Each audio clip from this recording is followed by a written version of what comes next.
Olá pessoal, eu sou o João Pedro e o nosso grupo irá debater sobre quem pode e quem não pode casar no ordenamento jurídico brasileiro.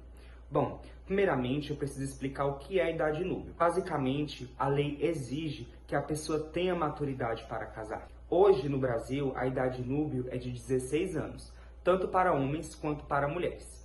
Precisamos fazer uma pequena separação.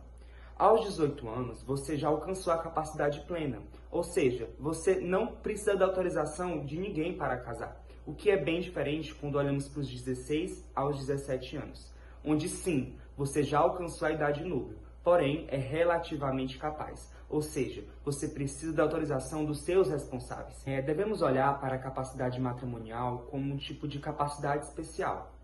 Por mais que o indivíduo tenha alcançado a idade núbil, ele pode ser sim impedido de casar, por diversos outros fatores que serão abordados futuramente. Agora, por que o Estado se mete nisso? Bom, antigamente o direito civil permitia o casamento em idades muito precoces. Porém, assim como o mundo evoluiu, o direito teve que evoluir. Hoje compreende-se que o casamento não é apenas uma questão de tradição ou afeto, mas sim uma relação jurídica. Assim, os indivíduos envolvidos têm que ter uma maturidade tanto física quanto psicológica para tomar uma decisão que pode mudar todo o rumo da sua vida. Por isso, a lei impõe esse limite de 16 anos, pois qualquer indivíduo abaixo disso é absolutamente incapaz para o matrimônio. Essa barreira existe para proteger o desenvolvimento desse jovem, garantindo que ele termine os estudos e amadureça, antes de tomar a responsabilidade de uma vida a dois.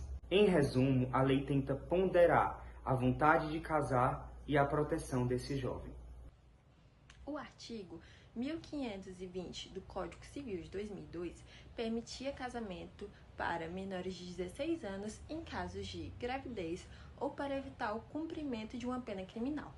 A Lei 13.811 de 2019 veio para mudar esse artigo, aonde ela proíbe o casamento para aqueles que ainda não chegaram à idade núbil, ou seja, para aqueles que ainda não têm 16 anos completos. Isso veio para combater o casamento infantil aqui no Brasil. Como, por exemplo, um juiz não pode autorizar um casamento de uma menina que tem 15 anos só por ela estar grávida. Entre os 16 e os 18 anos, o jovem já alcança a sua idade núbil. Por isso, no artigo 1517, exige sim o consentimento de ambos os pais.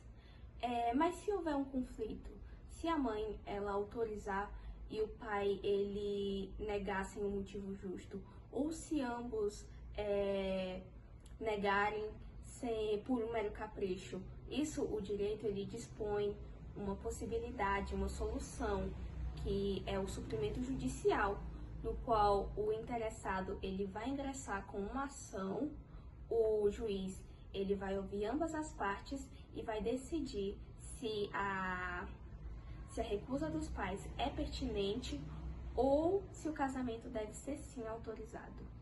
Portanto, é fundamental entender que casar sem essas autorizações gera devidas sanções, e a principal delas é a imposição de regime de separação obrigatória de bens. É uma forma que o Estado desestimula o casamento sem um consenso judicial ou familiar, enquanto o indivíduo não alcança sua plena capacidade civil.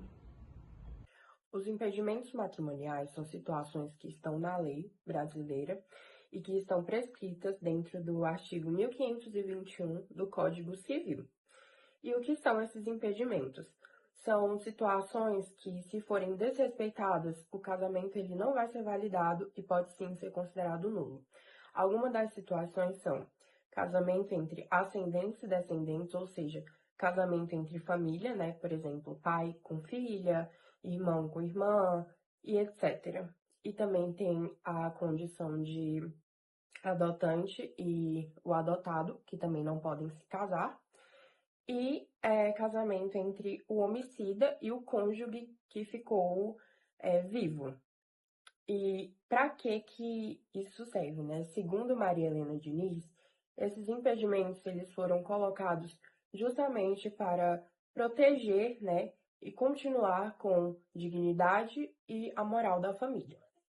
Por fim, vamos falar das causas suspensivas do artigo 1523 do Código Civil. Diferente dos impedimentos que geram nulidade, as causas suspensivas geram somente uma irregularidade, ou seja, são situações que o casamento ele é desconselhado para evitar uma confusão patrimonial. Por exemplo, se um viúvo que tem 5 filhos e ele não fez seu inventário, ou se um divorciado que não houve uma partilha de bens, o Estado ele quer evitar que o patrimônio desse casamento novo se misture com o anterior, assim que não atinja também os herdeiros. Por exemplo, a pessoa pode sim casar, é válido, só que a lei ela impõe como uma punição que haja a separação de bens. Concluindo nosso trabalho, a gente percebe que a capacidade do casamento ela evolui para ser um instrumento de proteção, de dignidade humana e da organização familiar, garantindo que sim, no altar ele seja dado a maturidade e a segurança jurídica. Chegamos ao final e muito obrigada pela atenção.